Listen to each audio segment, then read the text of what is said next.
Lo que van a escuchar no es una leyenda minera, es el único caso en la historia de Chile donde la tierra devolvió a sus muertos, y el gobierno juró enterrarlo por segunda vez. En 1987, en la cordillera de Atacama, al norte de Chile, una pequeña mina de cobre llamada La Escondida Vieja dejó de aparecer en registros civiles. No porque se agotara el mineral, sino porque lo que se encontró en sus túneles no era metal, era memoria. La mina fue abierta en 1924 por una compañía privada. Durante décadas funcionó con normalidad, empleando a más de 300 mineros de pueblos cercanos, San Lorenzo, El Hueso y la Noria Alta.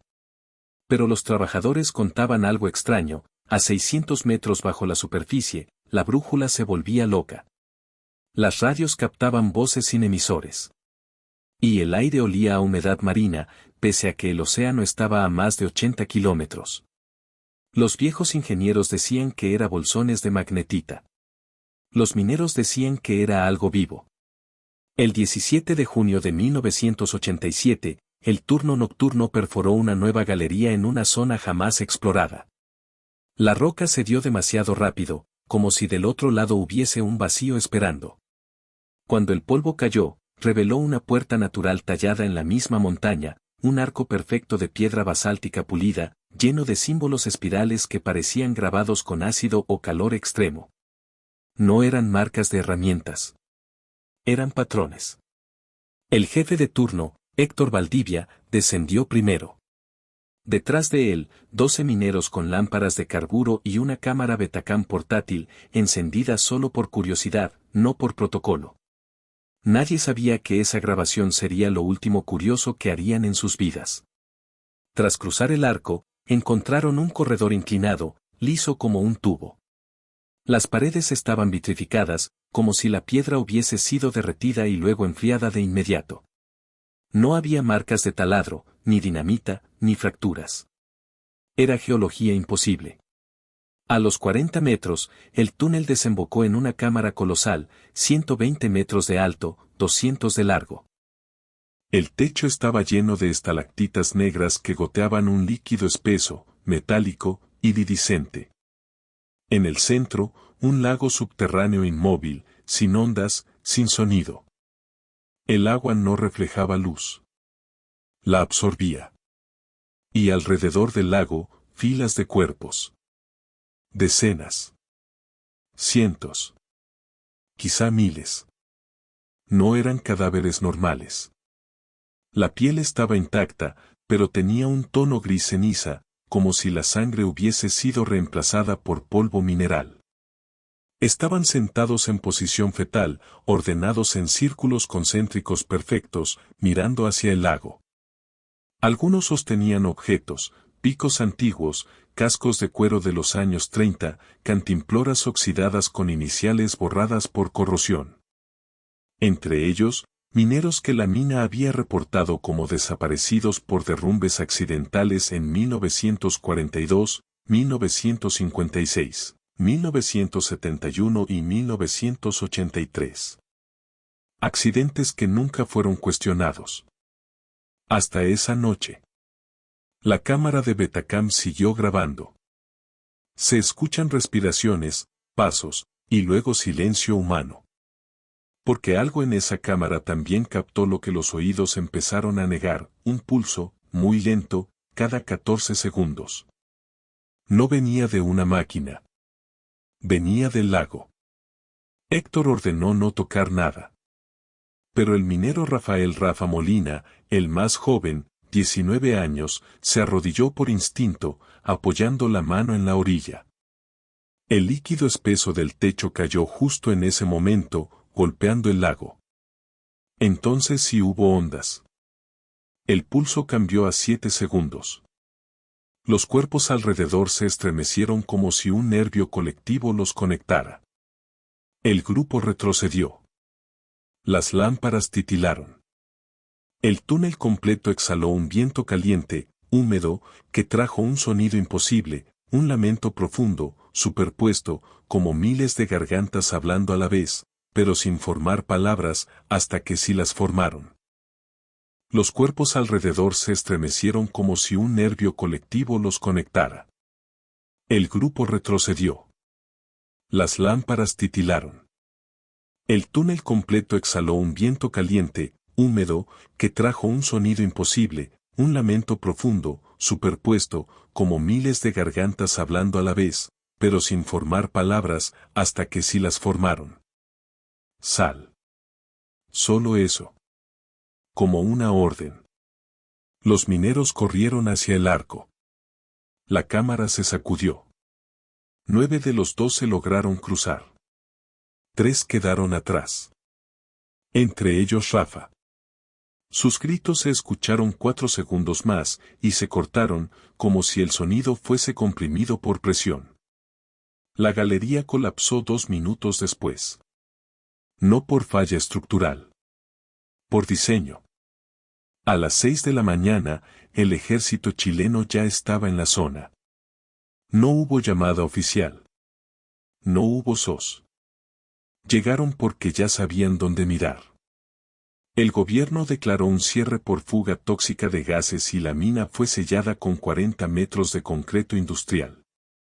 Las familias recibieron compensaciones, contratos de silencio y certificados de defunción genéricos. No hubo funerales abiertos. Pero los 9 sobrevivientes del arco no siguieron vivos por mucho tiempo. Uno a uno empezaron a morir de forma idéntica, inmóviles, sin signos de lucha, sentados en posición fetal, con los ojos vueltos hacia abajo, como si miraran un lago que nadie más podía ver. La autopsia no detectó veneno, infección, trauma o gas residual. Solo un hallazgo común, altos niveles de cobre cristalizado en el torrente sanguíneo, formando microestructuras espirales. Los mismos símbolos del arco. La Betacam fue clasificada como evidencia sísmica, luego destruida oficialmente en 1992. Pero una copia filtrada, de baja calidad, circuló entre exmilitares y archivistas privados. Esa copia reveló un detalle que nunca se mencionó en informes. Cuando los mineros corrían, la cámara captó que el lago no estaba despertando a los muertos. Estaba creándolos. El líquido del techo no era humedad. Era un agente de replicación mineral, capaz de reconstituir materia orgánica en base a metales y memoria biológica. No era resurrección. Era reensamblaje. Un proceso lento, silencioso y perfecto. La montaña no devolvió a sus muertos. Los refabricó. Y la mina no fue la primera. Atacama está llena de túneles sellados sin explicación, sectores donde el viento sale tibio del suelo, zonas donde el metal de los vehículos se empaña sin humedad, donde los perros aúllan a la tierra, no al cielo. Hay reportes no oficiales de lagunas secas que vibran sin sonido, de fallas geológicas con arcos perfectos, de expediciones civiles que desaparecen y reaparecen en papeles como errores administrativos. Errores que siempre benefician al olvido.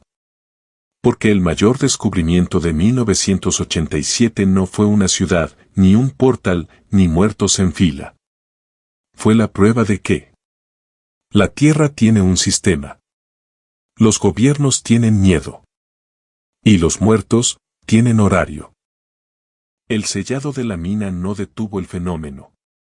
Solo lo empujó más profundo, más lejos de los micrófonos oficiales, más cerca de los rumores imposibles de silenciar.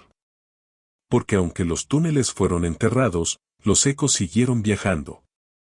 A finales de 1988, geólogos independientes de la Universidad de Santiago solicitaron acceso a la zona para estudiar anomalías térmicas y resonancias telúricas. La petición fue rechazada 3 veces. Sin embargo, el 2 de noviembre, un convoy no registrado cruzó el desierto hacia el perímetro militar. No hay fotos oficiales, pero testigos del poblado de la Noria Alta vieron pasar vehículos cargados con antenas de largo alcance, sensores de vibración sísmica y cajas marcadas con códigos que no coincidían con ningún sistema académico. La expedición no buscaba minerales. Buscaba frecuencias. La compañía minera, oficialmente desaparecida, seguía operando bajo otra máscara, Consorcio Andino de Estudios Subterráneos, una entidad sin oficinas públicas, sin director visible, sin teléfonos que recibieran llamadas. Sus trabajadores eran ingenieros, archivistas, técnicos de radio y exmineros contratados por su tolerancia al silencio, no por su currículum. Su misión era medir un patrón que ya no se escondía: la montaña estaba latiendo. Los sensores captaron una resonancia grave, constante, a 1.8 Hz, demasiado baja para ser percibida por el oído humano, pero lo suficientemente fuerte para ser sentida por el cuerpo. Una vibración que se alojaba en las costillas, en los empastes dentales, en los huesos largos. Los exmineros del equipo afirmaron que esa frecuencia era la misma que habían sentido en los túneles antes de los derrumbes accidentales. Cuando la frecuencia subía, la mina recordaba. Cuando bajaba, la mina reconstruía. Los informes filtrados, los pocos que sobrevivieron al año siguiente, describen que a 700 metros de profundidad, justo bajo la cámara del lago, se detectó una segunda cavidad. Esta no tenía agua, pero sí actividad. Esta no tenía agua, pero sí actividad, cambios periódicos de presión, desplazamiento lento de masa metálica y un aumento inexplicable de partículas de cobre cristalino suspendidas en el aire subterráneo, formando microtorbellinos espirales, idénticos a los símbolos del arco original. El patrón no era decorativo. Era algorítmico. Los técnicos de radio intentaron enviar pulsos acústicos para mapear la cavidad. Cada pulso regresó distorsionado, comprimido, convertido en una respuesta rítmica que imitaba la señal enviada, como si la montaña no solo escuchara, sino que aprendiera el idioma del emisor en tiempo real. Fue entonces cuando se entendió la naturaleza del fenómeno. La montaña no estaba reviviendo muertos. Estaba escaneando biología, almacenando moldes metálicos y reimprimiendo cuerpos a partir de minerales y memoria. Un proceso de replicación que no necesitaba alma, ni magia, ni electricidad. Solo un conductor, el metal. Los empastes de cobre, los picos de acero, las lámparas, los cascos, las partículas suspendidas en la sangre humana, los minerales en la roca. Todo era un circuito silencioso. Un sistema sin cables. Un diseño sin ingenieros visibles. Una tecnología sin fábrica. El Atacama entero era la planta. En 1989, el primer minero sobreviviente, Julio Carrasco, murió en su casa. No hubo enfermedad previa. Fue hallado sentado en el patio, en posición fetal, mirando al suelo. A su alrededor, la tierra mostraba pequeñas grietas circulares de 30 centímetros de diámetro, formando una espiral leve. No eran fallas sísmicas. Eran trazos, como si algo bajo la superficie hubiese intentado completar un patrón sin suficiente profundidad para terminarlo. Julio no fue el último. Fue la confirmación del método. Las muertes continuaron. 1990, 1991, 1993, 1995. Con cada año, los intervalos entre fallecimientos se hacían más largos, pero la causa siempre era la misma. Como si la montaña ya no necesitara tantos moldes. Como si la base de datos subterránea ya estuviera casi completa. Los cuerpos encontrados en la cámara del lago, los originales de décadas de accidentes, permanecen enterrados bajo concreto. Pero la segunda cavidad detectada sigue sin ser sellada, porque nadie ha podido localizar una entrada física estable. Cada vez que intentan perforar hacia ella, la montaña redistribuye presión, fragmenta la roca o eleva la temperatura de los taladros hasta desactivarlos por seguridad térmica. No es defensa. Es gestión de acceso. La cordillera no impide la entrada. Solo elige el momento correcto para abrirla. Los pobladores locales han reportado fenómenos térmicos, madrugadas donde la arena está tibia formando círculos que desaparecen al amanecer, pozos secos que emiten vapor sin fuente hídrica, Aves que vuelan en patrones espirales sobre zonas donde no hay viento, personas que sienten vibraciones en el pecho durante noches sin actividad sísmica registrada, ganado que rehúsa caminar sobre franjas específicas del suelo como si percibiera densidad o sonido bajo la superficie. Y luego están los relatos más inquietantes. Hombres que escuchan golpes metálicos rítmicos bajo sus pies en minas abandonadas. Golpes que siguen el compás de un corazón humano, pero no pertenecen a ningún cuerpo vivo conocido. El mayor misterio no es que la montaña tenga un sistema, el mayor misterio es que ese sistema sigue activo, sigue expandiéndose, sigue esperando, y no parece tener interés en ser descubierto por casualidad nunca más. Porque lo que la Betacam captó en 1987 no fue un evento aislado. Fue el primer paquete de datos. Y desde entonces, la montaña ha seguido recopilando, replicando y aprendiendo en silencio. Los muertos no caminan por la superficie. No lo necesitan. Son parte del mecanismo que opera abajo, donde no existe la noche, ni los gobiernos, ni los testigos, solo el pulso, el metal y la memoria. Casi completa.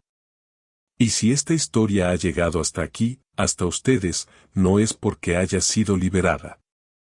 Es porque ya no puede ser contenida por el olvido. El concreto selló túneles.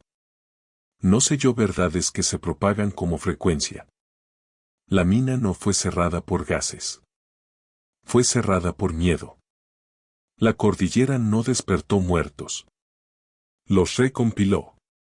Y el Atacama no es un desierto silencioso. Es un archivo geológico que todavía escribe historias usando cuerpos como tinta mineral.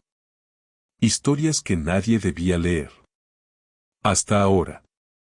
Si quieres, en el siguiente paso genero la tabla de Timecodes Plus Prompts en el mismo estilo visual que ya usamos para tus miniaturas.